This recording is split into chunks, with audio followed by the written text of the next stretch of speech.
प्रधानमंत्री नरेंद्र मोदी यास चक्रवात से हुए नुकसान का जायजा लेने के लिए आज शुक्रवार को बंगाल और ओडिशा के दौरे पर हैं। इस दौरान पीएम मोदी ने बंगाल की मुख्यमंत्री ममता बनर्जी के साथ अलग से करीब 15 मिनट तक बैठक की।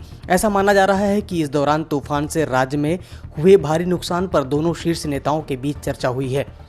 इससे पहले प्रधानमंत्री नरेंद्र मोदी शुक्रवार को भुवनेश्वर पहुंचे और यहां एक बैठक में चक्रवात यास से ओडिशा के विभिन्न इलाकों में हुए नुकसान की समीक्षा की। इस दौरान ओडिशा सरकार ने बार बार आने वाले चक्रवात की समस्या से निजात पाने के लिए दीर्घकालिक समाधानों और आपात अनुकूलित शक्ति तंत्र के प्रावधानों पर जोर दिया है।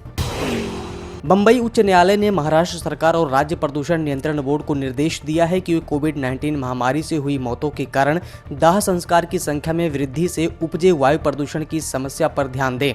बम्बई हाई कोर्ट ने पुणे की 6 हाउसिंग सोसाइटी द्वारा दायर याचिका पर सुनवाई करते हुए ये निर्देश दिया है। याचिकाकर्ताओं ने कोविड-19 से होने वाली मौत की वजहों से नजदीकी श्मशान भूमि में दाह संस्कार की संख्या में वृद्धि और उससे वायु प्रदूषण में बढ़ोतरी को रेखांकित किया था। अदालत ने कहा कि हम चाहते हैं कि प्रदूषण नियंत्रण बोर्ड अपनी विशेषज्ञता का इस्तेमाल करे और तय करे कि धुएं को कम करने के लिए सबसे बेहतरीन प्रौद्योगिकी क्या हो सकती है।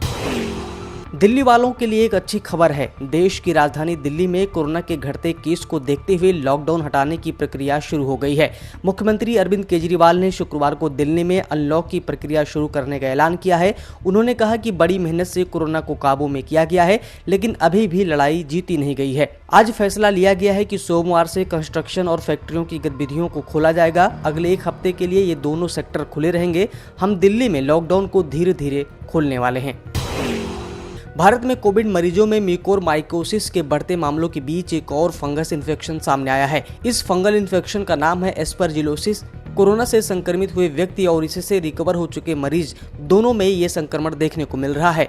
गुजरात के वडोदरा में 2 सरकारी अस्पतालों में पिछले एक हफ्ते में एस्परजिलोसिस के करीब 8 मरीजों को यहां भर्ती कराया गया। हालांकि वहां के डॉक्टरों का कहना है कि एस्परजिलोसिस ब्लैक फंगस के जितना घातक नहीं है, लेकिन इस पर ध्यान न देना ये जानलेवा साबित हो सकता है।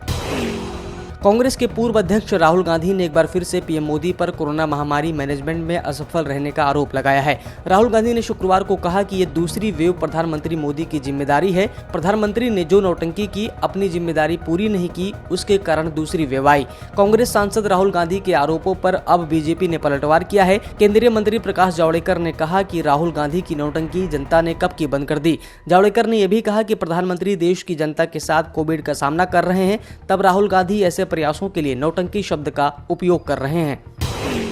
वैक्सीन नीति पर विपक्षी दलों के हमले के बीच केंद्रीय मंत्री प्रकाश जावड़ेकर ने कहा है कि दिसंबर तक देश में कोरोना टीकाकरण का काम पूरा कर लिया जाएगा। उन्होंने कहा कि स्वास्थ्य मंत्रालय ने तब तक 216 करोड़ खुराकों के उत्पादन का रोड मैप पेश किया है। आपको बता दें कि कई राज्यों ने वैक्सीन की कमी का दावा किया था। इस बीच केंद्र सरकार की तरफ से आया ये बयान बेहद अहम माना जा रहा है।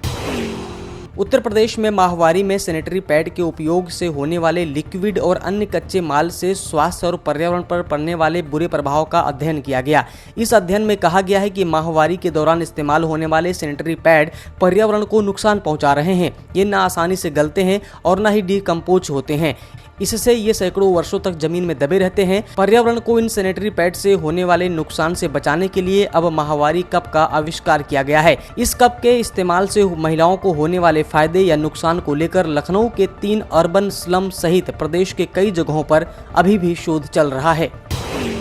स्वास्थ्य मंत्रालय के ताजा आंकड़ों के अनुसार पिछले 24 घंटे में 1,86,364 नए कोरोना के मामले सामने आए और इस दौरान 3,660 संक्रमितों की जांच ली गई।